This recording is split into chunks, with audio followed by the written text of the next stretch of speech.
এই কারামত দেখার পরে পুরা সরকারের মন্ত্রণালয় থেকে শুরু করে সরকারের পার্লামেন্ট মেইন অফিসের মধ্যে খবর পৌঁছে গেছে কি আজিব মুসলমানদের এক দরবেশ 40-50 জন লোক তাদেরকে দেখে দেখে অনেক নির্মমর্মের লোক ইসলাম কবুল করে তাদের সাথী হয়ে যাচ্ছে। সরকারের উচ্চ পর্যায়ে এটা নিয়ে পুরা তুমুল কাণ্ড শুরু হয়েছে। কি করা যায় এখন? তারা মনে করেছে জাদু টাদু দিয়ে কি করা যাবে, এটারে রদ করে ফেলা যাবে। পৃথ্বীরাজ কি করলো, সাধুরাম নামে এক ব্যক্তিকে পাঠাইলো। সাধুরাম, তো সাধুরাম আসছে, হায় হায়, হুজুরকে বলতেছে হুজুর সাধুরাম নামে এক ব্যক্তি দলবল নিয়ে আসতেছে, তো হুজুর এই কি করা যায়? তো সাধুরামকে আসতে দাও। তো সাধুরাম জাদু টাদু, হুজুর খাজা মাইনুদ্দিন নামাজ আদায় করলেন, 2 রাকাত নফল নামাজ আদায় করে সাধুরামের দিকে নজর তাওয়াজ্জু দেওয়ার সাথে সাথে সাধুরামের জবান বন্ধ হয়ে গেল। এই সাধুরাম বল, কি বলবি? সাধুরামের মুখে আওয়াজ নাই। আরেকবার যখন হুজুর তাওয়াজ্জু দিলেন, তো সাধুরামের পুরো শরীর প্যারালাইজ হয়ে যায়। মানুষ সবাই তাকিয়ে আছে, সাধুরামের সাথে যারা আছে তারাও তাকিয়ে আছে। এরপরে খাজা মাইনুদ্দিন বললেন, সাধুরাম বলস না কেন, বল কি বলবি? তখন সাধুরাম রাম রাম বলার পরে বলবে, তো বলতেছিল কি রাহিম রাহিম। সাধুরাম ইসলাম এটা বলার পরে সাধুরামের উপর পড়লো জুতার বাড়ি ওখানে। এখন সাধুরামের সাথে এগুলো তো সরকারি পর্যায়ে হচ্ছে, মানুষ কেন এত বেশি মানুষ ইসলাম কবুল করেছে? কারণ খাজা মাইনুদ্দিন সরকারের পেটের ভিতরে ঢুকে গেছে, যেন কাজ যা হয় মাথা থেকে হয়। সেই কারণে দলে দলে লোক ইসলাম কবুল করছে, খুব দ্রুত সব খবরগুলো সব জায়গায় ছড়িয়ে পড়ছে, মানুষ দলে দলে। তখন খাজা মাইনুদ্দিনের পাওয়ার অনেক, আর 40 জন নাই, আল্লাহ জানে কত হাজারে পরিণত হয়েছে। এরপরে এই খবর যখন রাজার দরবারে গেল, রাজার মাথা তো মাথায় নাই, কি ঘটনা? সাধুরাম ইসলাম কবুল করে ফেলেছে। এর পরবর্তীতে রাজা অজয় পালকে পাঠান। অজয় পাল আকাশের উপরে কত কিছু করে করে নাচাই কুচাই দেখাইছে। হায় হায়, খাজা মাইনুদ্দিন চিশতি হাসান সাঞ্জারিকে বললেন, হুজুর এই এই এই অজয় পাল তো আকাশে উঠতেছে। তখন ডান পায়ের জুতা খুলে খরম খুলে দিলেন, তো এই খরম নিয়ে উপরে দেয়, এই খরমের বাইরে নিচে নামা। আপনারা বুঝতে পেরেছেন? এই আন্দাজে শেষ পর্যন্ত অনেক লম্বা কথা। রাজা পৃথ্বীরাজ যখন শেষ পর্যন্ত খাজা মাইনুদ্দিনের বিরুদ্ধে যুদ্ধের চিন্তা করতেছে, তখন হুজুর রাতের অন্ধকারে তাহাজ্জুদ পড়ে দৃষ্টি দিলেন শেখ শিহাবুদ্দিন গৌরীর দিকে। হ্যাঁ শিহাবুদ্দিন গৌরী, রাজা আমি পুরো রাজত্ব তৈরি করেছি এবার আই আক্রমণ করার জন্য। আপনারা বুঝতে পেরেছেন? সমস্ত মাঠ আল্লাহর ওলিরা তৈরি করে দিয়ে গেছে। সেই ওলিদের বাজারে আপনারা আগুন দেন, সেই ওলিদের সাথে বিয়াদবি করেন, সুন্দর না? ওলিদের সাথে বিয়াদবি করলে আমার আল্লাহ যুদ্ধের ঘোষণা করেন, মান আদানি ওলিয়ান ফাকাত আযানতুহু বিল হার। গজনীর মধ্যে ঢুকে 40 দিন পর্যন্ত দাতা গঞ্জে বক্সের দরবারে অবস্থান করে। 40 দিন পরে যখন বের হন, তখন সেখানে উনি একটা শের লিখে, একটা কবিতা লিখে দেন। গঞ্জে বক্সে ফেজে আলম মজহারে নূরে খুদা নাকে সারা পীরে কামেল কামেলারা रहनुमा। লিখেছেন গঞ্জে বক্স, আমি যার মাজারে আছি উনি ফেজে আলম, পুরা পৃথিবীর জন্য একটা সূর্য স্বরূপ হেদায়েতের। মজহারে নূরে খুদা, কেউ যদি গায়েবী খুদার নূরকে অবলোকন করতে চায়, সেজন্য এখানে এসে নূরের মাজহারটাকে দেখে যায়। সুবহানাল্লাহ। নাকে সারা পীরে কামেল, যারা নাকেস নফস কলব নিয়ে এখানে আসবে তারা পীরে কামেল হবে, তাদের কলব জিন্দা কলবে পরিণত হবে। কামেলারা रहनुमा, যারা কামেল হয়ে আসবে তাদেরকে কুতুবুল আকতাব হয়ে পরিণত করবে। বুঝতে পেরেছেন? ওখান থেকে উনি 40 জন দরবেশ নিয়ে দিল্লির মধ্যে ঢুকে, পুরা সফর দেখছেন, সফর নামা দিল্লির মধ্যে ঢুকে, আমরা একেবারে শেষের দিকে দিল্লির মধ্যে 40 জন দরবেশ। চেহারা কিরকম হবে বলে মনে করেন? হুজুরদের চেহারা কিরকম দেখলে ভিতরে ক্লিক করে উঠে না। সুবহানাল্লাহ। 40 জন দরবেশ হযরতে খাজা মাইনুদ্দিনের নেতৃত্বে, দেখলে তো ভিতর জগৎ মুছরাইয়া যায়। হ্যাঁ, তখন ওনারা গিয়ে এক জায়গার মধ্যে তাবু গাড়লেন। যেই জায়গার মধ্যে গিয়ে তাবু গাড়লেন সেটা তৎকালীন যুগের দিল্লির যিনি রাজা ছিলেন পৃথ্বীরাজ, তার উট টুট ওখানে বাঁধা হতো। তো যেহেতু উট বাঁধা হতো, উট নিয়ে তারা চড়াই করে, উট নিয়ে বিকালের দিকে এসে দেখে ওখানে কিছু মুসলিম দরবেশরা কি করেছে, তাবু গেড়েছে। খুব বেয়াদবির সাথে তাদের তাবুগুলা তাদেরকে তুলে দিতে বলে ওখান থেকে বের করে দেয়। তো দরবেশরা একজন খাদেম এসে বলতেছেন, হুজুর এরা তো এখান থেকে চলে যেতে বলতেছে। তো কেন? তো তারা নাকি উঠ বাঁধবে। তো হুজুর খাজা মঈনুদ্দিন চিশতি বলেন, আচ্ছা ঠিক আছে উঠো, তবে তাদেরকে বলে দিও কালকে কিন্তু উঠ আর উঠবে না। কাল সে তেরি উঠ নেই উঠ সকেগা, बैठे रहेगा। ঠিক আছে। এর পরবর্তীতে ওনারা গাছের নিচে একটু দূরে গিয়ে কোন একটা গাছের নিচে আশ্রয় নিলেন। সকালবেলা উঠে চাকর বাকর যখন উঠলে উঠাইতে চাইতেছেন, উঠ আর উঠে না। হাইরে উঠলে ডানে টানে, বামে টানে, সামনে টানে, পিছনে টানে, উঠতে উঠে না। তখন তারা বুঝতে পারছে মুসলিম দরবেশ আবার আসতে গাছের নিচে, হুজুর মাপ চায়, আসেন আপনারা ওখানেই বসে। তাইলে প্রথম কারামতের মাধ্যমে ইসলাম প্রচার শুরু হয়ে গেছে না? ইসলাম প্রচার শুরু হয়ে গেছে। ওনারা ওখানে তাবু গাড়লেন।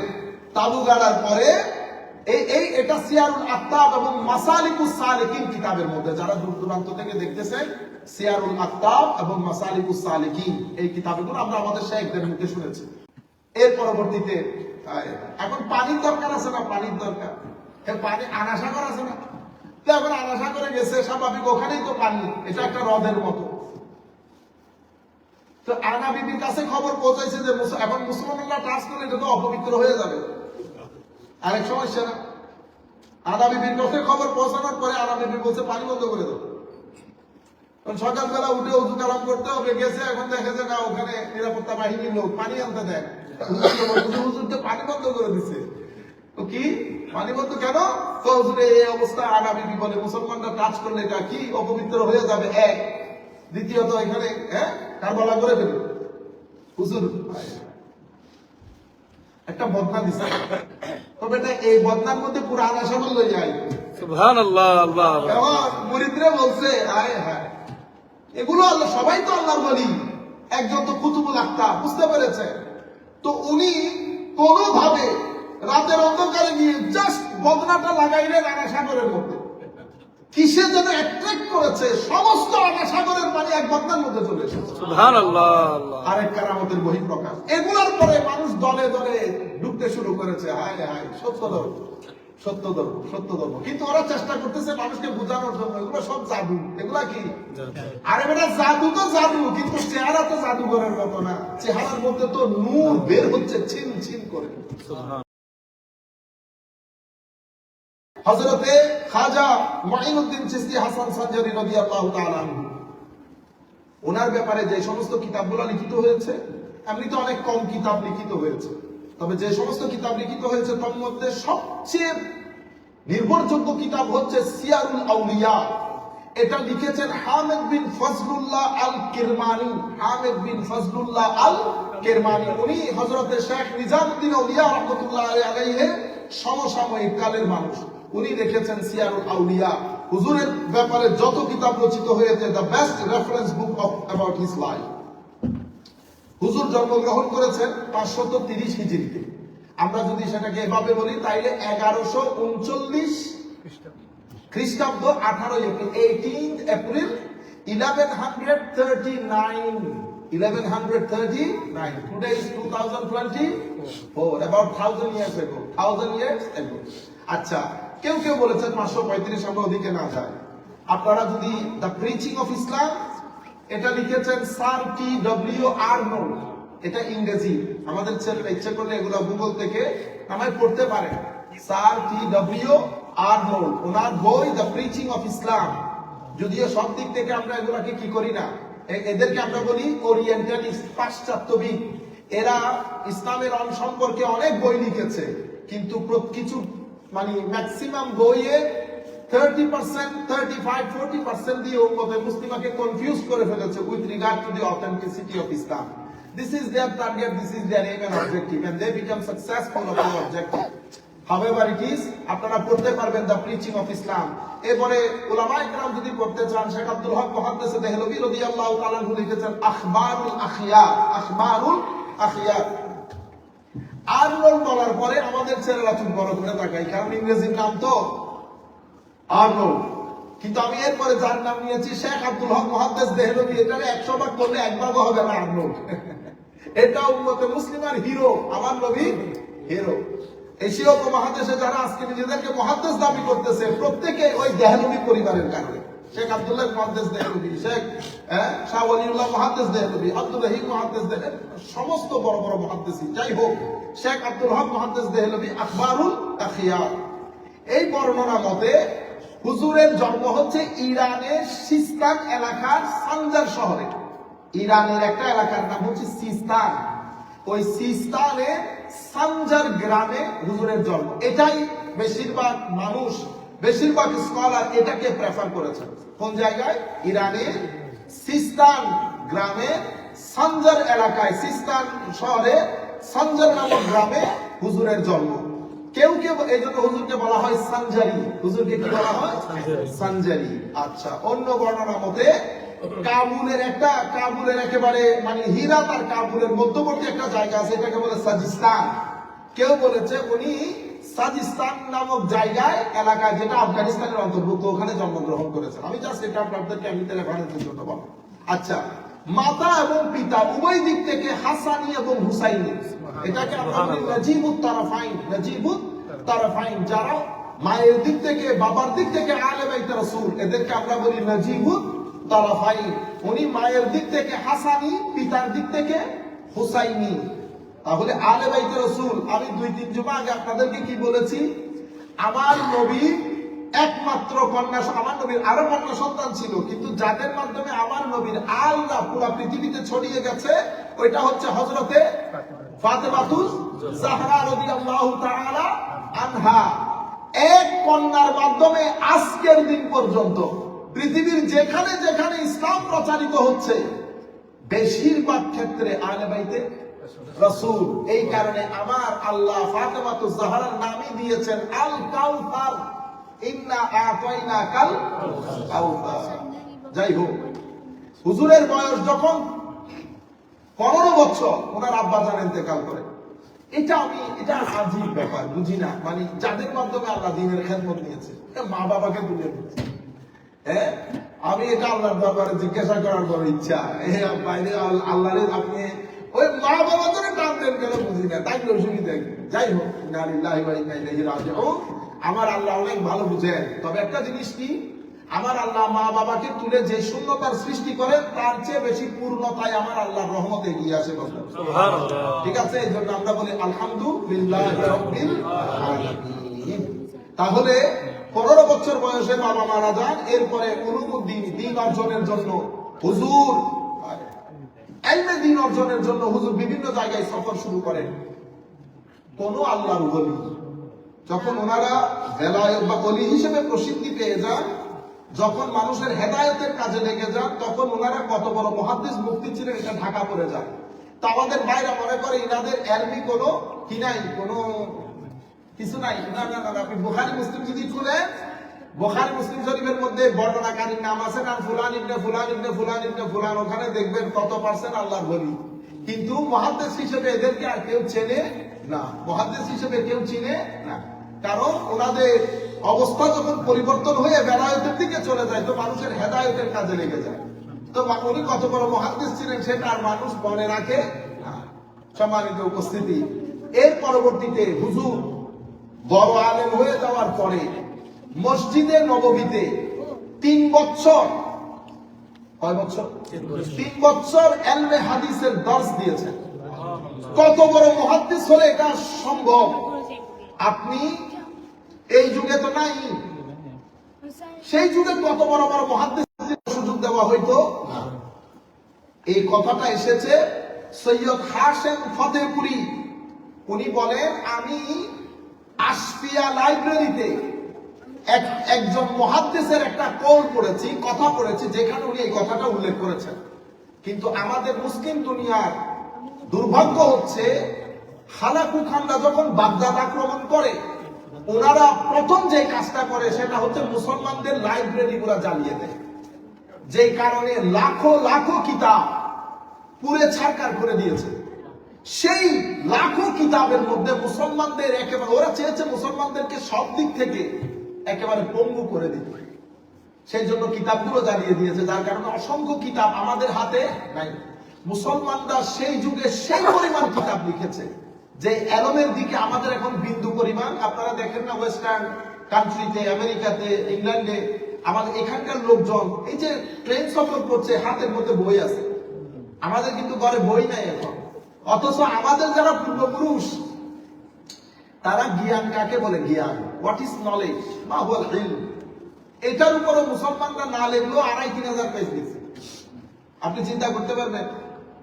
আমার এখনো মনে আছে, আমি আমাদের বাংলাদেশের একজন বড় বিশ্ববিদ্যালয়ের বড় অধ্যাপক, উনি যখন আন্ডারস্টিমেট করে করে আমাদের যেটা হয়, আমাদেরকে সব জায়গায় পরীক্ষা দিতে হয়, সবাই আমাদের উপর কথা বলতে চায়। সিম্পল আগদের অনুষ্ঠানে গেলেও দেখবেন যে সুটেড বুটেড একজন আসলে যখন দেখেন আমরা মৌলবীরা গেছি, উনি ওখানে মাস্টারি করতে চায়। এটা আমাদেরকে করতে হয়, আল্লাহ পাকের মেহেরবানি। তো উনি ওই জায়গায় বুঝতেছেন না, একটু ডাউন করে কথা বলা। তখন স্যারকে বলছিলাম একটা কাজ করেন, আমরা কিছুই জানি না, আপনার বিশ্ববিদ্যালয়ে আপনি কনফারেন্স হলে একটা প্রোগ্রাম করেন 7 দিনের, সাবজেক্ট হলে জ্ঞান কাকে বলে, জ্ঞান কিভাবে অর্জিত হয়, জ্ঞান অর্জনের এই মাধ্যমগুলা কি কি, এটা নিয়ে আপনি 7 দিন লেকচার দিবেন, 3 ঘন্টা আপনি, 3 ঘন্টা আমি, আপনার ছাত্ররাও সিদ্ধান্ত নেবে। আপনারা বুঝতে পেরেছেন? এটা আল্লাহর মেহেরবানি। এটা আমরা হচ্ছে হাজাফত মিন ফাদলি রব্বি, হাজা মিন ফাদলি রব্বি। এটা কিভাবে সম্ভব হচ্ছে? আমাদের উলামায়ে কেরামের জন্য সেই পরিমাণ কিতাব লিখে গেছে। আর আজকের দিনে আমরা যারা এখানে আছে, আমরা মুখে হাত দিয়ে বলতে পারবো লাস্ট কবে কিতাব করছি কোন একটা বই, বাইরে কোন একটা বই ইংরেজি হোক পড়েন না, না পড়লে আপনার ছেলেরা পড়বে না। ছেলেদেরকে পড়ার জন্য অভ্যস্ত করেন, ডিপ্রেশন আসবে না। আপনি যদি ফেসবুক চালান সারাদিন ডিপ্রেশন আসবে, মন খারাপ হয়ে যাবে, ইরিটেটেড হয়ে যাবে, ঘরের মধ্যে ঝগড়া করবেন, বাচ্চাদেরকে মিসবিহেভ করবেন, ইনট্রিট করবেন। কিন্তু আপনি যদি বই পড়ায় অভ্যস্ত হন, তাহলে আপনার মধ্যে এই জিনিসগুলো আসবে না। বই পড়াতে অভ্যস্ত হন, আমার নবীর সিরতের কিতাব রাখেন, আল্লাহর ওয়ালিদের কিতাব রাখেন, ইয়া উলুমুদ্দিন রাখেন, জালালউদ্দিন রুমির কিতাব ইংরেজিতে ট্রান্সলেশন আছে, ওগুলো রাখেন, এক পেজ পড়েন, তারপরে ঘুমান। ছেলেদেরকে বইয়ের প্রতি আসক্তিটা বাড়িয়ে দেন। এরপরে হুজুর একটা নির্দিষ্ট বয়সের মধ্যে হুজুর এবার একজন মুর্শিদের তালাশে বের হয়। সবার জন্য মুর্শিদ দরকার হয়। সেই যুগে বেদাত ফতোয়া দেওয়ার কেউ ছিল না, বড় বড় আলেম ছিল, বড় বড় আলেম ছিল। হুজুর যাইতে যাইতে হারওয়ান পর্যন্ত চলে যান। কোথায়? হারওয়ান। এই হারওয়ানটা হচ্ছে খোরাসানের একটা গ্রাম, খোরাসানের একটা গ্রাম হারওয়ান। সেখান থেকে হযরত উসমান, হারুনি না হারওয়ানি, কিন্তু এটা হারওয়ানিটা আমরা ওই আমাদের দেশে তো হারুন নাম আছে, তো অসুবিধা কি, হারওয়ানকে হারুন বানাই দিতে সহজ। হ্যাঁ, আমাদের ওখানে ইংল্যান্ডের মধ্যে একটা রাস্তা আছে ব্যারেক রোড। তো এটা আমি যখন নতুন নতুন গেছি, আমাদের মসজিদ একদম বারিক রোডের পাশে। আমি চিন্তা করতেছি বারিক মিয়া চাচার নামে ইংল্যান্ডের বারিক মিয়া চাচা অনেক বড়, আল্লাহ ওনাকে ক্ষমা করুক, মাশাআল্লাহ, আল্লাহ ওনার কবরকে জান্নাতের বাগানে পরিণত করুক। অনেক মহব্বত করতেন, অনেক মহব্বত করতেন। একদম ইংল্যান্ডের মধ্যে বয়স্ক লোকদের মধ্যে, মানে প্রথম যারা আসতেন তাদের মধ্যে অনেক সাকসেসফুল বিজনেসম্যান ছিলেন। তো আমি মনে করছি ওনার নামে বারিক রোড। আমি তো ট্যাক্সি আলাদা বলতেছি Barik road, there is no such road man, but Barik road. পরে আমি একজনকে ফোন দিছি, বাইরে বারিক রোড বলছেন, বারিক। আমি বলছি স্পেল করেন, কৌজু BARR না, BARR এটা বারিক রোড হয় কেন? এটা কৌজু এটা ব্যারিক রোড, এটা বাঙালির সবাই বারিক রোড বলে, বুঝতে পারছেন? তো আমাদের দেশে এই উসমান হারওয়ানি আমাদের দেশ পর্যন্ত যাইতে যাইতে কি হয়ে গেছে? হারুনি। বলতে সহজ তো, হারওয়ানি বলতে কঠিন, অসুবিধা নেই, হারুনি চলুন। আমি জাস্ট আপনাদের জানানোর জন্য, কালকে আবার আপনারা পণ্ডিতি করতে যাবেন, হারুনি হয়ে গেছে না, হারুনি রাখেন, আমি জাস্ট আপনাদেরকে জানাই না ভাই। তো এটা খোরাসানের একটা গ্রাম হারওয়ানির মধ্যে উনি গেলেন। তখন হযরতে উসমান হারওয়ানি রাহমাতুল্লাহি আলাইহি উনি ছিলেন বাগদাদে। তো যেই বছর হযরতে খাজা মাইনুদ্দিন চিশতি হাসান সঞ্জনী রাদিয়াল্লাহু তাআলা বাগদাদ পৌঁছে, ওইটা হচ্ছে 562 হিজরি, 562 হিজরি। হুজুর গৌসুল আজম আব্দুল কাদের জিলানী দুনিয়া থেকে চলে যান 561 হিজরিতে। তাইলে 1 বছর আগে আর পরে, 1 বছর পরে উনি হযরত উসমান হারওয়ানি রাদিয়াল্লাহু তাআলার দরবারে যান। এটা আমরা বুঝতে পারি হযরত উসমান হারওয়ানি উনি হুজুর গৌসুল আজম আব্দুল কাদের জিলানীর ফয়েজ প্রাপ্ত। সুবহানাল্লাহ, বুঝতে পেরেছেন? আল্লাহর ওলিদের উলামায়ে কেরামের এটা শান ছিল, একজন বড় আলেম যেখানে থাকেন সবাই গিয়ে সেখানে কি করেন? গড় বাঁধেন। তো হযরতে খাজা মাইনুদ্দিন চিশতি হাসান সঞ্জনী রাদিয়াল্লাহু তাআলা আনহু 562 হিজরিতে হযরতে বাগদাদে গমন করে। ওখানে হযরত উসমান হারওয়ানি রাদিয়াল্লাহু তাআলা আনহুর হাতে বায়াত গ্রহণ করেন, ওনার সুহবত ইখতিয়ার করেন। কয় হিজরিতে? 562 হিজরিতে। আপনারা যে বলেন এটা শুধু বাংলাদেশ, ইন্ডিয়া, পাকিস্তানে আছে। বাগদাদ, বাগদাদ, এটা আমি আপনাদের চিটাগের শহর আর সিলেটের শহরের কথা বলছি, বাগদাদের কথা বলতেছি। মানুষকে আমি এই যে বড় লাখো মানুষের সামনে চিটাগের মানুষজন বড় ভালো, কিন্তু চিটাগের মধ্যে রন্ধ্রে রন্ধ্রে বেদাত ঢুকে গেছে। আরে বেটা, চিটাগের মধ্যে এই কবি করানোর হোক, সুন্নি করানোর হোক, মাদ্রাসা যেগুলো আছে, ওয়াজ করে যে মুফাসসিরে কোরআন গিয়ে যাও, পড়াও, ফাজিলের মধ্যে গিয়ে ডিগ্রি ক্লাসে নিয়ে দিয়ে পড়াও, ক্রেন দিয়ে টেনে বের করতে হবে। কি দিয়ে? ক্রেন দিয়ে টেনে বের করতে হবে। মানুষকে এই যে আমি এখন ফটফট করতেছি, আপনাদের মনে হইতেছেন আমি বহুত বড় আলেম। আচ্ছা, আমি আলেমটা কেমনে বুঝবেন? আপনাদের কোরআনের মধ্যে কোনো কষ্ট আছে না? আপনি আলেম ওলামা নিয়ে যখন ক্লাস করাইবেন, পড়াবেন, তখন আমরা বুঝতে পারবো আপনি কত বড় জিনিস। এখানে তো যা মন চাই বলে চলে গেছেন। ক্বালা রাসূলুল্লাহ সাল্লাল্লাহু আলাইহি ওয়াসাল্লাম, ছেলেরা তো জিজ্ঞেস করে হুজুর হইতে হই হাদিসে সনদ বলেন, হাদিসে সনদ বলেন। তো সনদ বলতে গেলে ঢুকে পড়ে গেছি না?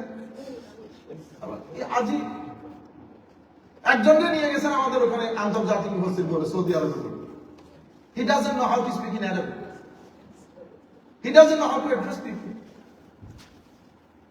জিজ্ঞেস করা হয়েছে, কমিনাল কুতুব আনতা আল্লাহ, how many books you have written?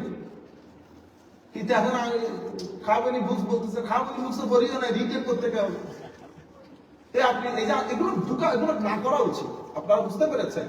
আল্লাহ রাব্বুল আলামিন আমাদেরকে হায় হায় সবকিছু নিয়ে রাজনীতি, সবকিছু নিয়ে আল্লাহ অন্তত আমাদের এলামের জায়গাগুলোকে এই মুনাফিকগুলোকে রক্ষা করুন। আমিন। আমি আপনাদেরকে বলতেছি, এখন এটা সিয়ারুল আউলিয়ার মধ্যে এই ঘটনাগুলো এসেছে। এর পরবর্তীতে হযরতে উনি 531 হিজরিতে জন্ম, 532 হিজরিতে, তাহলে ওনার বয়স তত 30 বছর। টকবগে জওয়ান। হায় হায়। হযরত উসমান হারওয়ানির সোহবতে দীর্ঘদিন থাকার পরে, কারণ খাজা মাইনুদ্দিনকে নিয়ে আল্লাহর একটা প্ল্যান আছে না? আল্লাহ তো সব সেট করে রেখেছেন, কোথায় কোথায় যাবেন, কোথায় কোথায় আসবেন। এটা তো অ্যাক্সিডেন্টাল বিষয় না, এগুলো তো ডিভাইন ওয়েল প্ল্যান। এরপরে খাজা মাইনুদ্দিনকে নিয়ে হযরত উসমান হারওয়ানি উমরাতে গেছেন। গিয়ে কাবা শরীফের মধ্যে গিয়ে হযরতে, কারণ সুলতানে হিন্দ হবেন, সুলতানে হিন্দ, মুকুটহীন সম্রাট। সেদিনও ছিল সম্রাট, আজকেও সম্রাট।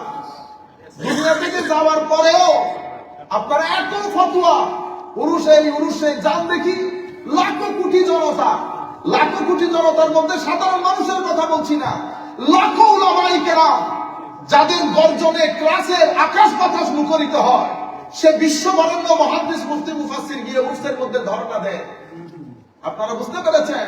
পুরুষের দান বক্সের মধ্যে কাউকে বলতে হয় না আসো টাকা দাও, টাকা এমনিতে পরে সাই হয়ে যায়।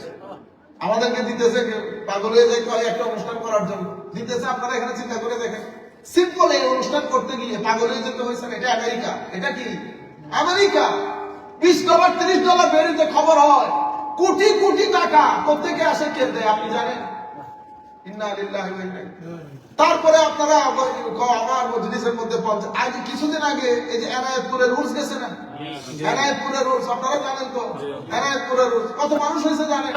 এখন আমি তো আপনাকে 30 লাখ 40 লাখ ফাঁসুয়া কথা, আমি শুধু আপনাকে গ্রামীণ ফোনের যে বসেছে টাওয়ার, তো গ্রামীণ ফোনের এক টাওয়ারের মধ্যে 8 লাখ সিম কভার করে, সেরকম টাওয়ার ওনারা 3টা বসাইছেন। তাইলে আমরা এই হিসাবে কি বলতে পারি? 3 8 24।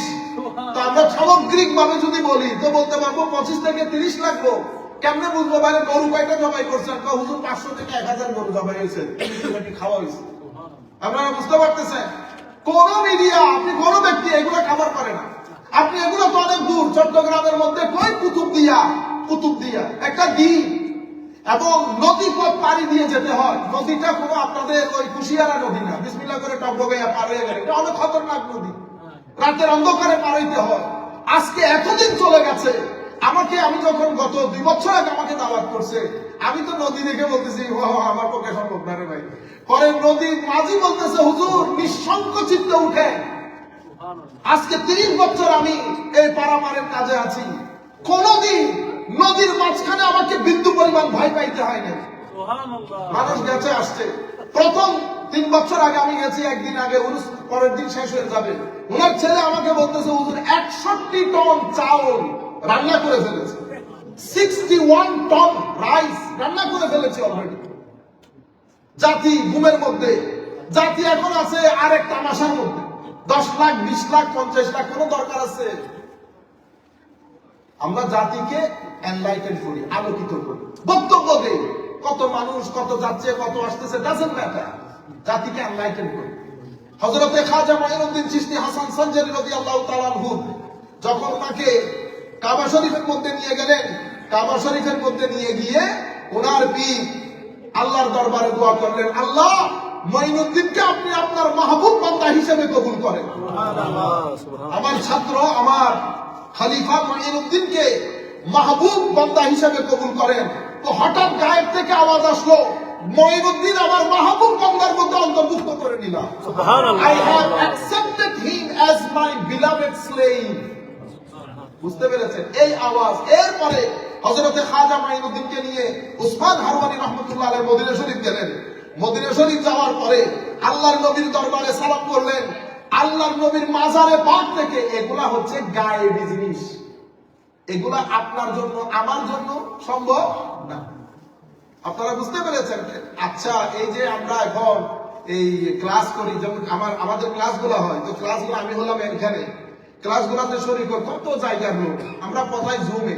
এই কথা যদি আজ থেকে 20 বছর আগে আমার দাদিরে বলতাম, আমার দাদি আমার মৃত্যু বলতো না। কারণ উনি চিন্তা করবেন ওনার ব্রেন যতটুকু যায় ততটুকু, এটা হিউম্যান বিং এর নেচার। ঠিক আছে? তো এভাবে এগুলো সেরকম, এগুলো সেরকম। আপনিও মদিনা শরীফ যান, আমিও মদিনা শরীফ যাই, আল্লাহর কিছু খাস লোক মদিনা শরীফ যায়, আমি গিয়ে সালাম দিয়ে চলে আসি। কিছু মানুষকে আমার নবী আতিথেয়তা করেন, মেহমানদারি করেন। তারা যখন নামাজ পড়ে ধ্যানের মধ্যে, মুরাকাবা মুশাহাদার মধ্যে থাকেন, আমার নবী মুরাকাবার মধ্যে তাদেরকে ধন্যবাদ দেন, আসার জন্য অ্যাপ্রিসিয়েট করেন এবং ভবিষ্যতে আসার জন্য দোয়া করেন। সুবহানাল্লাহ। এটা সবার নসিব হয় না, সবার নসিব হয় না। আপনি এই যে পাকিস্তানের তাবলীগ করেন মাওলানা তারেক জামিল, উনি কি বলছেন? আমি আল্লাহর নবীর দরবারে সালাম দিয়েছি। কিভাবে? একদম আদম আলাইহিস সালাম পর্যন্ত আমার নবীর যত পূর্বপুরুষ সবার নাম ধরে সালাম দিয়েছি। আমি আসার সময় এক ব্যক্তি আমাকে বলতেছে, নবী আপনাকে মাজারে যেতে বলেছে। আপনারা বুঝতে পারতেছেন? এখন সবার সবকিছু নসিব হয় না। ওখানে আপনার সাথে ঘোরাফেরা করতেছে, সব মানুষ এক ধরনের হয় না, সব মেহমান এক ধরনের হয় না। কিছু মেহমানকে আপনারা বাইরে খাওয়ান, কিছু মেহমানকে বলেন না ঘরের ভিতরে, ঘরের ভিতরে। কিছু মেহমানের জন্য আলাদা আয়োজন করেন। সব মেহমান কখনো এক ধরনের হয় না। আমি আপনাকে বলছি, গ্যারান্টির সাথে বলছি, এক্সপেরিয়েন্স করেন আপনারা। আমার নবীকে মহব্বত করেন, বেশি বেশি দরুদ শরীফ পড়েন, আমার নবীর সুন্নতের উপর আমল করেন। আমার নবী হালাল হারাম যেটা বলে গেছে সেটা আদবের সাথে মানেন। 1 মাস এভাবে করবেন, খামের মধ্যে এসে আমার নবী আপনাকে অ্যাপ্রিসিয়েট করে যাবে। সুবহানাল্লাহ। বুঝতে পেরেছেন? আমরা ঘুমের মধ্যে আছি, কিন্তু সব ঘুমের মধ্যে মনে হয়। तो मैंने चूंकि नींद में हूं तो मुझे ये लगता है हर बंदा सो रहा है। नहीं, हर बंदा नहीं सोते। आपके साथ काफी सारे ऐसे लोग हैं जो जगते फिरते हैं। बहुत बंदा এরকম আছে যারা জেগে থাকেন, সবাই আমার মতো খামের মধ্যে থাকেন না। এই জন্য এটাকে ঠিক করেন, এটা ঠিক করলে অনেক কিছু ঠিক হয়ে যায়। এক ব্যক্তি আমাকে বলতেছেন, হুজুর আমি তাহাজ্জুদ পড়া শুরু করছি। এগুলো নরমাল কলেজ ইউনিভার্সিটির ছেলে, কোন মাদ্রাসার পোলা না। তো হুজুর হঠাৎ করে একদিন সোমবার ছিল, আমার মাথায় আসছে আজকে আমার নবীর জন্মদিন। আমি নিয়ত করে নামাজ পড়লাম, হঠাৎ করে আমি অনুভব করলাম কেউ যেন মাথার মধ্যে ঠান্ডা একটা হাত আমার মাথার উপর রেখেছে। হুজুর এরকম সাথ আমি আমার জীবনে পাই নাই। এটা হচ্ছে, আমি আপনাদেরকে বলি না তাহাজ্জুদের কি নিয়ামত। আমার আল্লাহ কি করে গেছেন? আমার আল্লাহ জানেন না আপনি কি করতেছেন। আমি যদি আপনাকে খেদমত করলে, আপনি কেউ যখন ড্রপ করে দেয়, একটু খানা পিনা দেয়, আমার খুশি লাগে না? কেউ যখন আপনার সন্তানকে একটু মহব্বত করে, বাবার খুশি লাগে না? তো আমার নবীরও সেরকম খুশি লাগে। আমাদেরকে আমাদের মাশায়েখ কেরাম শিখিয়ে দিয়েছে, আমার নবীর দরবারে যাওয়ার আগে ফাতেমাতুজ জাহরার দরবারে যাও। যা কিছু চাইলে ফাতেমাতুজ জাহরার দরবার থেকে চাও। আমার নবী যখন মেয়ের দরবারে দেখবে, আমার নবী আর জিজ্ঞেস করবে। সুবহানাল্লাহ। এটা পৃথিবীর নিয়ম, এক ধরনের পৃথিবীর নিয়ম আমরা সবাই ভিতরে কেটে দিচ্ছি। সেই কারণে আমাদের নামাজে যোগ নাই, আমাদের কুরবানিতে যোগ নাই, আমাদের তাওয়াফে যোগ নাই, সাইতে যোগ নাই। যাইতে যাইতে আরাফার ময়দানে পর্যন্ত যোগ খতম হয়ে গেছে। আপনারা বুঝতে পেরেছেন? আল্লাহ রাব্বুল আলামিন আমাদের হামিয়া নাসির হোক। কোন নবীর দরবারে সালাতু সালাম দেওয়ার পরে গায়েব থেকে আওয়াজ আসলো, ওয়া আলাইকাস সালাম ইয়া কুতুবাল আখতার, সুবহানাল্লাহ, ইয়া কুতুবাল আখতার, ইয়া কুতুবাল মাশায়েখ। আরেক রাওয়ায়াতের মধ্যে এসেছে আমার নবীর দরবার থেকে সালামের জবাব আসলো, ওয়া আলাইকুম সালাম ও আল্লাহর ওলিদের সরদার।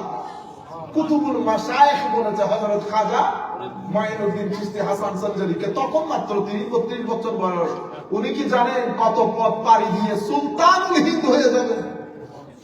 এরপরে আমি সময় যেহেতু খুব সংক্ষিপ্ত দ্রুত বলে যাই, এখানে কুতুবিয়তের উপাধি পেয়ে গেছেন মাজারে মদিনা থেকে। মদিনায় পাক থেকে কুতুবিয়তের উপাধি পেয়েছেন। কারণ আমার নবী বলতেছেন, ইন্নামা আনা কাসেম, আল্লাহর নিয়ামতের বন্টনকারী আমি। নিয়ামত আল্লাহ দান করেন, বন্টন আমি করি। আমরাও বলতেছি নবীর দরবার থেকে যখন বন্টন হয়, আল্লাহর ইজ্জতের কসম করে বলছি, স্টেজ আপনার থেকে স্টেজ কেউ ছিনিয়ে নিতে পারবে না। যত বড় পলিটিশিয়ান হোক, আপনি কিতাব পড়ে যে বক্তব্য দেবেন, সেই জায়গায় পৌঁছাইতে তার আর 100 বছর সময় লাগবে। আপনারা বুঝতে পেরেছেন? আমাদেরকে উস্তাদরা পড়াইতেন, আমরা দেখতাম না। আমাদের এক উস্তাদ ছিলেন, আচ্ছা একই কিতাব, কিন্তু উনি কথা যেগুলো বলতেন, যেমন এখন আমাদের একটা কিতাবের নাম আছে, যে আমরা বলছি না, ওই যে আকিদা তাহাবিয়া, শরহ আকিদা আকায়েদ রাসূল।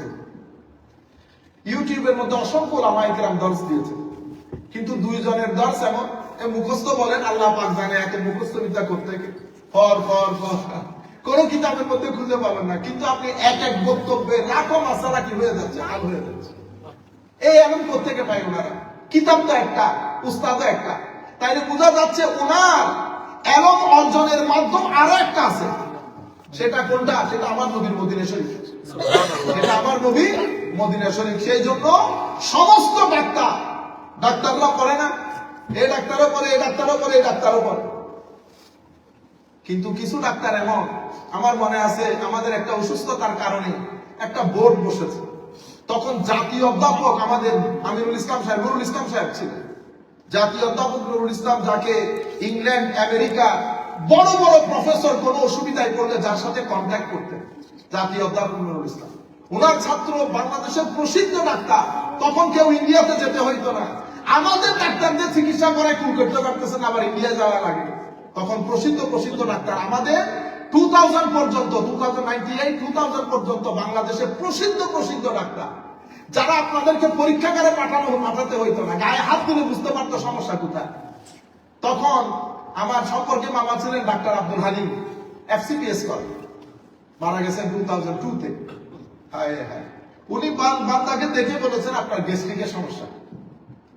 এখন এরকম আরো 10 জন ডাক্তারকে দেখাইছেন, টপ ডাক্তার, সবাই যার মতো করে বলেছেন। তো ডাক্তার আব্দুল হালিম নুরুল ইসলাম সাহেবের ছাত্র, উনি ফোন দিয়ে বলতেছেন হালিম বলতেছে যে, হালিম তখন নওজোয়ান ডাক্তার, তুমি এটা গ্যাস্ট্রিক বললা কেন? তখন উনি এক্সপ্লেইন করলেন, স্যার এরকম, আমি তার পুরো হিস্ট্রি শুনেছি, লম্বা কথা, এর কারণে আমার কাছে মনে হয়েছে গ্যাস্ট্রিক। তো তুমি কতটুকু সন্তুষ্ট গ্যাস্ট্রিকের পর? স্যার আমি 100 out of 100 must be gastric. তো তুমি কি করবে? স্যার আমাদের 3 দিন সময় দিন, আমি ঠিক করে দেবো। 3 দিনে ওনাকে ওষুধ দিছে। ওষুধের দাম কত জানেন? 25p of বাংলাদেশি টাকা। ঠিক আছে, 2 দিন খাওয়ার পরে ডেট খতম হয়ে গেছে। 3 দিনের পরে হি ইজ কমপ্লিটলি কিওর। আচ্ছা, ওনার সাথে আরো ডাক্তার ছিল না? তো ওনারা কি কিতাব পড়ে নাই? এই ব্যক্তির ভিতরে এমন প্রত্যেকে আসলো। জাতীয় অধ্যাপক 10 জন 12 জন না হয়ে একজন হয় না কেন? আচ্ছা, ডাক্তাররা যে ব্যক্তির কিতাব পড়ে ডাক্তার হয়, সেই ব্যক্তি হতো ডাক্তার, ঠিক না? তো সেই কিতাব লেখলো, আরেকজন কিতাব পড়লো, সেই যে কিতাব লিখতেছে কেমনে? কিছু ডিভাইন জিনিস আছে, এটা আপনি ইচ্ছে করলে হবে না। কিছু মানুষ কিতাব দেখার আগে, কিতাব যখন খুলে, আল্লাহ রাব্বুল আলামিন ডিভাইনলি তার মাথার ভিতরে দিয়ে দেয় এই কিতাবের মধ্যে আছে কি, প্রবলেমগুলো সলভ কিভাবে হবে। আপনারা বুঝতে পেরেছেন? এটা খাস, এটা আমরা মারামারি করতে পারবো না। এটা আল্লাহর রহমত, এটা আল্লাহর রহমত। এর পরবর্তীতে হুজুর খাজা মাইনুদ্দিন চিশতি হাসান সানজারি রাদিয়াল্লাহু তাআলা আনহু মদিনা শরীফ থেকে বাগদাদ আসেন। বাগদাদের মধ্যে তৎকালীন বাগদাদের বিখ্যাত শেখ হযরতে নাজমুদ্দিন কুবরা রাদিয়াল্লাহু তাআলা আনহুর সাথে সাক্ষাৎ করেন। নাজমুদ্দিন কুবরা হযরতে ফখরুদ্দিন রাজি রহমাতুল্লাহ আলাইহি শেখ, যিনি তাফসীরে কবিরের রচয়িতা এবং বিশ্ববরেণ্য ডাক্তার ছিলেন হযরতে ফখরুদ্দিন রাজি, সমস্ত সাহিত্যের সাহিত্য ছিলেন। আজকে বেদাত বলতেছেন আপনারা। ফখরুদ্দিন রাজির শেখ নাজমুদ্দিন কুবরা, নাজমুদ্দিন কুবরার সাথে সাক্ষাৎ করেন। সেখানে শিহাবুদ্দিন সুহরাওয়ার্দী, হযরতে নাজমুদ্দিন কুবরা শিহাবুদ্দিন সুহরাওয়ার্দীর সমসাময়িক হলেও হযরতে খাজা মাইনুদ্দিন চিশতির ফয়েজ প্রাপ্ত ছিলেন। এরপরে ওই সময়ে হযরতে খাজা বখতিয়ার কাকি রহমতুল্লাহি আলাইহি রাদিয়াল্লাহু আনহু উনিও বাগদাদে ছিলেন। উনি খাজা মাইনুদ্দিনের হাতে বায়াত গ্রহণ করেন। বয়স কত? 32-33 বছর। আচ্ছা, এরপরে হুজুর ওখান থেকে বাগদাদ থেকে বের হয়ে হামদান চলে আসেন। সফর শুরু হয়ে গেছে, দিল্লি পর্যন্ত আসবেন। হামদানে আসলেন। হামদান থেকে তাবরেজ শহর, তাবরেজের মধ্যে হযরত আবু সাঈদ তাবরেজি রাদিয়াল্লাহু তাআলা আনহুর সাথে সাক্ষাৎ করেন। এই যে সোহবত, সাক্ষাৎ, এগুলা বান্দার সিনা খুলতে খুলতে বান্দাকে কোথায় পৌঁছে দেয়? বেলায়েতের চরম শিখরের মধ্যে পৌঁছে দেয়। উনি অ্যাটাস্টেশন তো আমার নবীর দরবারে সার্টিফিকেট পেয়ে গেছে, ওয়া আলাইকাস সালাম ইয়া কুতুবাল মাশায়েখ, কুতুবিয়তের সার্টিফিকেট আমার নবীর দরবার থেকে পেয়ে গেছে। রেজাল্ট আউট হয়ে গেছে, যাত্রা শুরু হয়েছে। এরপর উনি আসফাহান আসেন। সেখানে হযরতে শাইখ মাহমুদ আসফাহান রাহমাতুল্লাহ আলাইহির সাথে সাক্ষাৎ করেন। ওখান থেকে হিরাতের মধ্যে আসেন। হিরাতে উনি দীর্ঘদিন ছিলেন। রাতে, দিনের বেলায় সমস্ত আলেম মাশায়েখদের সাথে সাক্ষাৎ করতেন। রাতের বেলায় রাত কাটাতে কোথায় জানেন? হায় হায়, মানাজিরুস সাইরিন, বিশ্ব বরেণ্য তাসাউফের কিতাব লিখেছেন শাইখুল ইসলাম আবু আব্দুল্লাহ আনসারী রাদিয়াল্লাহু তাআলা আনহু। ওনার মাজারের মধ্যে রাত কাটতেন। দিনের বেলা আল্লাহর ওলি আলেম মাশায়েখ কেরামের সাথে সাক্ষাৎ করতেন। দীর্ঘদিন উনি হিরাতের মধ্যে ছিলেন। এবং যে সমস্ত ভাইরা শুনতেছে তাসাউফের কিতাব, আপনারা অনেক সময় জিজ্ঞেস করেন হুজুর বেস্ট বুক রিটেন ইন তাসাউফ, আপনারা যদি পড়তে চান, অনেক কিতাব যদি পড়তে না চান, বলেন যে এক দুই কিতাব হুজুর, তাইলে আমি আপনাদেরকে বলবো মানাজিরুস সাইরিন, এটা the best book written in তাসাউফ। আর একটা হচ্ছে কাশফুল মাহজুব, হযরতে দাতা গঞ্জ বখশ আলী হুজবেরির লেখা। এই দুই বই পড়লে আপনাদের যথেষ্ট।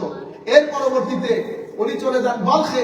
বলখের মধ্যে হযরত হাতেম আল আসম, মনে রাখবেন আমি জুমার মধ্যে আপনাদেরকে হাতেম আল আসমের কথাগুলো শুনিয়েছি। এই হযরত হাতেম আল আসম রাদিয়াল্লাহু তাআলা আনহুর মুরিদ এবং খলিফা হযরত শেখ আহমদ খুজরুবী রাহমাতুল্লাহ আলাইহির সুহবতে বসে। শেখ আহমদ খুজরুবী উনি হযরত ইব্রাহিম ইবনে আদহাম এবং বায়েজিদ বুস্তামির সুহবত প্রাপ্ত ছিলেন। সুবহানাল্লাহ, ওই জায়গার মধ্যে ছিলেন। তো যখন ওখানে গেছেন বলখের মধ্যে, ওখানে একজন বড় আলেম ছিলেন জিয়াউদ্দিন বালখি। উনি যখন হযরত খাজা মাইনুদ্দিনের কথা শুনেছেন রেগে গেছেন, তাসাউফ পছন্দ করতেন। হ্যাঁ, বন্দামির আর জায়গা পায় না। এই কথা বলার পরে সবাই এসে হযরতে খাজা মাইনুদ্দিন চিশতি রাদিয়াল্লাহু তাআলা আনহুকে বললেন যে হুজুর, জিয়াউদ্দিন বালখি তো আপনার কথা শুনে খেপে গেছে, উনি আপনার সাথে বসতে চাচ্ছেন। হুজুর খাজা মাইনুদ্দিন বলতেন আসতে দাও, আসতে দাও। তো আসছে, উনি আসার আগে বলতেছেন জিয়াউদ্দিন বালখিকে মেহমানদারি করার জন্য কিছু গোশতের ব্যবস্থা কর। ওনারা পাখি শিকার করে গোশত ভুনে টুনে রেডি করে রাখছে। জিয়াউদ্দিন বালখি আসছেন, আসার পরে তো আগে গোশত দাও। একটা খাইছে, এক টুকরা খাওয়ার পরে ওই আগে যা এমন কালাম শিখছে আর নাই নাই। আরেকটা খাওয়ার পরে বেহুশ হয়ে গেছে। বেহুশ হওয়ার পরে হুঁশে আসছে। হুঁশে আসার পরে খাজা মাইনুদ্দিন চিশতি বলতেছে জিয়াউদ্দিন আর লাগবে, এটা কাফি না আরো লাগবে? সুবহানাল্লাহ। আপনারা বুঝতে পারতেছেন এই আমাদের মাঝবান্ডার দরবার শরীফ আছে, হ্যাঁ, প্রপাগান্ডা বেশি হয়, প্রপাগান্ডা বেশি হয়। হ্যাঁ, বন্ডামিও যে ওখানে সাধারণ মানুষের মধ্যে নাই, নামাজ দোয়া নাই, সেটাও মিথ্যা না। হ্যাঁ, এগুলো আমরা আস্তে আস্তে দূরীভূত হয়ে যাবে তরুণ প্রজন্ম যখন আসবে। এগুলোর বিরুদ্ধে কাজ করতেছে এবং অনেক ডেভেলপমেন্ট এসেছে। আপনারা ওই জায়গায় না যান। আপনি যদি মুসলমানকে দেখে ইসলাম ধর্ম গ্রহণ করতে চান, আমাকে দেখে কেউ মুসলমান হবে? কি মনে হয় কাকে দেখে মুসলমান হবে? একটা মানুষের নাম বলেন তো আপনি। আপনি যদি এরকম ঢুকেন তাহলে তো সব বরবাদ। না, আমি এটা বলতেছি না। হযরতে শেখ আহমদুল্লাহ মাইজবান্দারি কিবলাকার সময়ের যত বড় বড় আলেম সবাই কিন্তু ওনার সাথে ডিবেট করতে এসেছে। মুফতি মিল্লাত মুফতি ওসিউর রহমান কিবলা কাবা, আমার শাশুড়ির নানা, আমার শাশুড়ির নানা, সরি নানার বাবা, বড় আব্বা মুফতি ওসিউর রহমান, উনিও গেছেন ডিবেট হইতে। প্রধান খলিফা গেছে কি করতে? ডিবেট করতে। আপনি বন্ধ এই কথা বলতে, কিন্তু হয়ে আসছে কি খলিফা। এর পরবর্তীতে শুধু একজন দুইজন না, অসংখ্য চট্টগ্রামের তৎকালীন বড় বড় আলেম সবাই গেছে ডিবেট করতে। সবাই এসেছে খলিফা হয়ে, মুরিদ হয়ে, বুঝতে পেরেছেন? এটা শান। আল্লাহর ওলিদের বদনামটা এরকম। কেন বদনাম না থাকলে কি আপনি ডুববেন? ডুববেন। যাই হোক, এর পরবর্তীতে হযরত জিয়াউদ্দিন বলখী রাহমাতুল্লাহি আলাইহি উনি ওনাকে মুরিদও করেন, ওনাকে খেলাফতও দান করেন। এটা সিয়ারুল আরিফিন গ্রন্থের মধ্যে আছে। সিয়ারুল আরিফিন। এরপর উনি গজনী হয়ে লাহোরে ঢুকেন। গজনী হয়ে লাহোরে ঢুকেন। লাহোরে হযরতে দাতা গঞ্জ বখশ আলী হুজবেরি রাদিয়াল্লাহু তাআলা আনহুর মাজারে 40 দিন পর্যন্ত অবস্থান করেন। দাতা গঞ্জ বখশ আলী হুজবেরি উনি হুজুর ইমাম কুশাইরি রাদিয়াল্লাহু তাআলা আনহুর খলিফা, ছাত্র।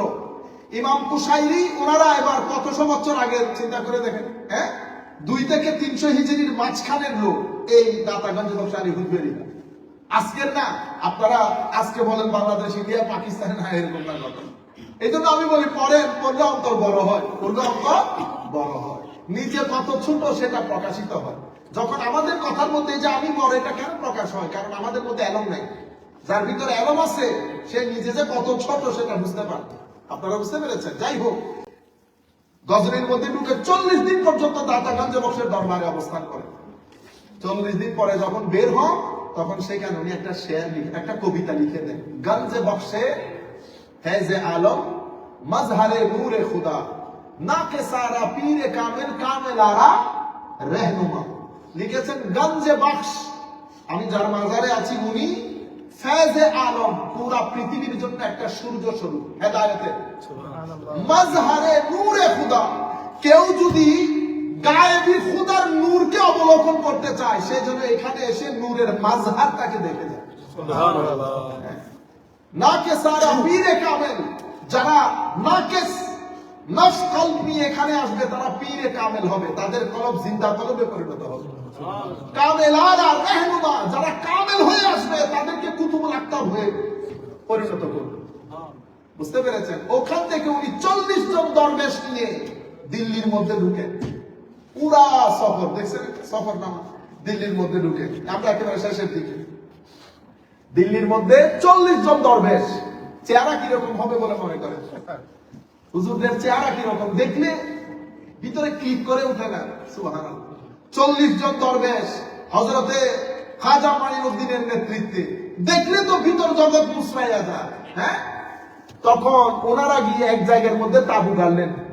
যে জায়গার মধ্যে গিয়ে তাবু গাড়লেন সেটা তৎকালীন যুগের দিল্লির যিনি রাজা ছিলেন পৃথ্বীরাজ, তার উট টুট ওখানে বাঁধা হতো।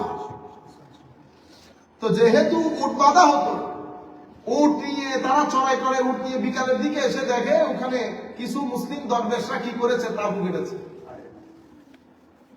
খুব বেয়াদবির সাথে তাদের তাবুগুলা তাদেরকে তুলে দিতে বলে ওখান থেকে বের করে দেয়। তো দরবেশরা একজন খাদেম এসে বলতেছেন, হুজুর এরা তো এখান থেকে চলে যেতে বলতেছে। তো কেন? তো তারা নাকি উট বাঁধবে। তো হুজুর খাজা মাইনুদ্দিন চিশতি বলেন, আচ্ছা ঠিক আছে উঠো, তবে তাদেরকে বলে দিও কালকে কিন্তু উট আর উঠবে না।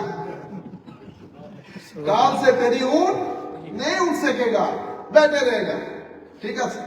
এর পরবর্তীতে ওনারা গাছের নিচে একটু দূরে গিয়ে কোন একটা গাছের নিচে আশ্রয় নিলেন। সকালবেলা উঠে চাকর বাকর যখন উঠলে উঠাইতে চাইতেছেন, উঠ আর উঠে না। হাইরে উঠলে ডানে টানে, বামে টানে, সামনে টানে, পিছনে টানে, উঠ তো উঠে না। তখন তারা বুঝতে পারছে মুসলিম দরবেশ আবার আসছে গাছের নিচে, হুজুর মাফ চাই, আসেন আপনারা ওখানেই বসেন। তাইলে প্রথম কারামতের মাধ্যমে ইসলাম প্রচার শুরু হয়ে গেছে না? ইসলাম প্রচার শুরু হয়ে গেছে। ওনারা ওখানে তাবু গাড়লেন। তাবু গাড়ার পরে এটা সিয়ারুল আকতাব এবং মাসালিকুস সালিকিন কিতাবের মধ্যে, যারা দূর দূরান্ত থেকে দেখতেছেন, সিয়ারুল আকতাব এবং মাসালিকুস সালিকিন এই কিতাবগুলো আমরা আমাদের শাইখদের মুখে শুনেছি। বিশেষ করে হুজুর সৈয়দ শাইখুল ইসলাম প্রফেসর ডক্টর মোহাম্মদ তাহিরুল কাদরি মুদ্দাজিল্লুহুল আলীর মুখে আমার শ্রদ্ধাভাজন শিক্ষক। এর পরবর্তীতে এখন পানির দরকার আছে না? পানির দরকার। পানি আনাসাগর আছে না? তো এখন আনাসাগরে গেছে, স্বাভাবিক ওখানেই তো পানি, এটা একটা হ্রদের মতো। তো আনা বিবির কাছে খবর পৌঁছাইছে যে এখন মুসলমানরা টাচ করলে এটা তো অপবিত্র হয়ে যাবে। আরেক সমস্যা না? আনা বিবির কাছে খবর পৌঁছানোর পরে আনা বিবি বলছে পানি বন্ধ করে দাও। সকালবেলা উঠে উজু কালাম করতে হবে গেছে, এখন দেখে যে না ওখানে নিরাপত্তা বাহিনীর লোক পানি আনতে দেয়। হুজুর তো পানি বন্ধ করে দিছে। তো কি পানি বন্ধ কেন? তো হুজুর এই অবস্থা আগামী বিপদে মুসলমানরা কাজ করলে এটা কি অপবিত্র হয়ে যাবে, এক। দ্বিতীয়ত এখানে কারবালা করে ফেলবে হুজুর। একটা বদনা দিছে, তবে এটা এই বদনার মধ্যে পুরো আশা বললো যাই। সুবহানাল্লাহ। আল্লাহ মুরিদরা বলছে আয় হায়, এগুলো আল্লাহ, সবাই তো আল্লাহর ওলি, একজন তো কুতুবুল আখতার, বুঝতে পেরেছে? তো উনি কোনোভাবে রাতের অন্ধকারে নিয়ে জাস্ট বদনাটা লাগাইলেন আনা সাগরের মধ্যে। কিসে যেন অ্যাট্রাক্ট করেছে, সমস্ত আনা সাগরের পানি এক বদনার মধ্যে চলে এসেছে। সুবহানাল্লাহ। আরেক কারামতের বহিঃপ্রকাশ। এগুলোর পরে মানুষ দলে দলে ঢুকতে শুরু করেছে। হায় হায়, সত্য ধর্ম, সত্য ধর্ম, সত্য ধর্ম। কিন্তু ওরা চেষ্টা করতেছে মানুষকে বোঝানোর জন্য এগুলো সব জাদু। এগুলা কি? আরে বেটা, জাদু তো জাদু, কিন্তু চেহারা তো জাদুঘরের মতো না। চেহারার মধ্যে তো নূর বের হচ্ছে ছিন ছিন করে। চেহারা দেখে তো মানুষ কনভিন্স হয়ে যাচ্ছে। আচ্ছা, এই কারামত দেখার পরে পুরা সরকারের মন্ত্রণালয় থেকে শুরু করে সরকারের পার্লামেন্ট মেইন অফিসের মধ্যে খবর পৌঁছে গেছে কি আজিব মুসলমানদের এক দরবেশ 40-50 জন লোক, তাদেরকে দেখে দেখে অনেক নির্মমর্মের লোক ইসলাম কবুল করে তাদের সাথী হয়ে যাচ্ছে। সরকারের উচ্চ পর্যায়ে এটা নিয়ে পুরা তুমুল কাণ্ড শুরু হয়েছে। কি করা যায় এখন? তারা মনে করেছে জাদু টাদু দিয়ে কি করা যাবে, এটারে রব করে ফেলা যাবে। পৃথ্বীরাজ কি করলো, সাধুরাম নামে এক ব্যক্তিকে পাঠাইলো। সাধুরাম, তো সাধুরাম আসছে, হায় হায়, হুজুরকে বলতেছে হুজুর সাধুরাম নামে এক ব্যক্তি দলবল নিয়ে আসতেছে, তো হুজুর এই কি করা যায়? তো সাধুরামকে আসতে দাও। তো সাধুরাম জাদু টাদু, হুজুর খাজা মঈনুদ্দিন নামাজ আদায় করলেন, 2 রাকাত নফল নামাজ আদায় করে সাধুরামের দিকে নজর তাওয়াজ্জু দেওয়ার সাথে সাথে সাধুরামের জবান বন্ধ হয়ে গেল। এই সাধুরাম বল, কি বলবি? সাধুরামের মুখে আওয়াজ নাই। আরেকবার যখন হুজুর তাওয়াজ্জু দিলেন, তো সাধুরামের পুরো শরীর প্যারালাইজ হয়ে যায়। মানুষ সবাই তাকিয়ে আছে, সাধুরামের সাথে যারা আছে তারাও তাকিয়ে আছে। এরপরে খাজা মঈনুদ্দিন বললেন, সাধুরাম বলস না কেন, বল কি বলবি? তখন সাধুরাম রাম রাম বলার পরে বলবে, তো বলতেছিল কি রাহিম রাহিম। সাধুরাম ইসলাম এটা বলার পরে সাধুরামের উপর পড়লো জুতার বাড়ি ওখানে। এখন সাধুরামের সাথে এগুলো তো সরকারি পর্যায়ে হচ্ছে। মানুষ কেন এত বেশি মানুষ ইসলাম কবুল করেছে? কারণ খাজা মঈনুদ্দিন সরকারের পেটের ভিতরে ঢুকে গেছে, যেন কাজ যা হয় মাথা থেকে হয়। সেই কারণে দলে দলে লোক ইসলাম কবুল করছে। খুব দ্রুত সব খবরগুলো সব জায়গায় ছড়িয়ে পড়ছে। মানুষ দলে দলে, তখন খাজা মঈনুদ্দিনের পাওয়ার অনেক, আর 40 জন নাই, আল্লাহ জানে কত হাজারে পরিণত হয়েছে। এরপরে এই খবর যখন রাজার দরবারে গেল, রাজার মাথা তো মাথায় নাই, কি ঘটনা? সাধুরাম ইসলাম কবুল করে ফেলেছে। এর পরবর্তীতে রাজা অজয় পালকে পাঠান। অজয় পাল আকাশের উপরে কত কিছু করে করে নাচাই কুচাই দেখাইছে।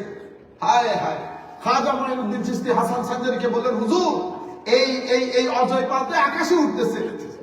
তখন ডান পায়ের জুতা খুলে খড়ম তুলে দিলেন।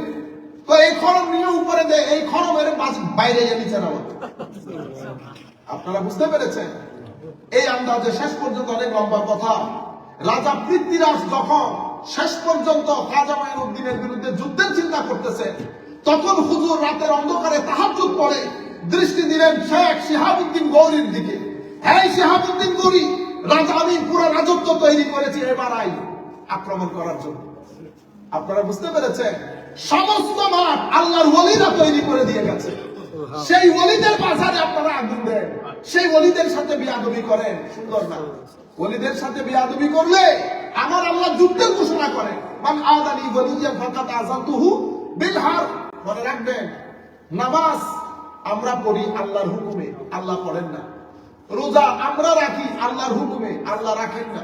এগুলাকে বলে আমরে ইলাহি। আমরে ইলাহি মানে কমান্ডমেন্ট অফ আল্লাহ, বাট আল্লাহ হিমসেলফ ডাজন্ট প্র্যাকটিস ইট। আল্লাহ নিজে প্র্যাকটিস করে না। দুইটা জিনিস আল্লাহ প্র্যাকটিস করে, এটা আমরে ইলাহি এবং ফেলে ইলাহি। সেটা কোনটা? একটা হচ্ছে দরুদ সালাম, আমার আল্লাহ হুকুমও দিয়েছেন, আমার আল্লাহ নিজেও করেন। এটা আমরে ইলাহি এবং ফেলে ইলাহি, practice of Allah, commandment of Allah as well. আরেকটা কি? আরেকটা হচ্ছে আল্লাহর ওলিকে মহব্বত করা। আল্লাহর ওলিকে মহব্বত করা, আমার আল্লাহ নিজেও হুকুম দেন, আবার আমার আল্লাহ নিজেও মহব্বত করে। সুবহানাল্লাহ। আল্লাহর ওলিদের সাথে কিন্তু আমাদেরকেও মাথায় রাখতে হবে, আমাদেরকেও মাথায় রাখতে হবে। আল্লাহর ওলিদের অবস্থান দেখেছেন, প্রথমে এলম শিখেছে, নিজেকে তৈরি করেছে, সফর করেছে, সোহবত ইখতিয়ার করেছে, শেষ পর্যন্ত গিয়ে দিল্লি জয় করেছে। দিল্লি জয় করার পরে রুহানি মসনদের মধ্যে বসেছে। লাখো মানুষ, কেউ বলেছে 90 লক্ষ মানুষ ইসলাম কবুল করেছে। হযরতে খাজা মাইনুদ্দিন চিশতি হাসান সানজারি রাদিয়াল্লাহু তাআলা আনহুর সোহবতে এসে অনুপ্রিয়জাতে ধন্য হয়ে কারামাত দেখে আমরা আল্লাহর দরবারে দোয়া করি, আল্লাহ রাব্বুল আলামিন যেন আমাদেরকে হযরতে খাজা মাইনুদ্দিন চিশতি হাসান সানজারি রাদিয়াল্লাহু তাআলা আনহুর প্রিয়জাত দিয়ে ধন্য করেন। আমিন। আল্লাহ যেন আমাদেরকে ওনার মুহিব্বিন, আশিকিন, মুতাআল্লিকিন, মুরিদিন ওনাদের কাতারে শামিল করেন। আল্লাহর ওলিরা বড়, আল্লাহর ওলিরা মহান। আল্লাহ তাদেরকে মহান করেছেন কেন? কারণ তারা তাদের পছন্দ অপছন্দ জিন্দেগি সবকিছু আল্লাহর সন্তুষ্টি অর্জনের জন্য স্যাক্রিফাইস করে দিয়েছে।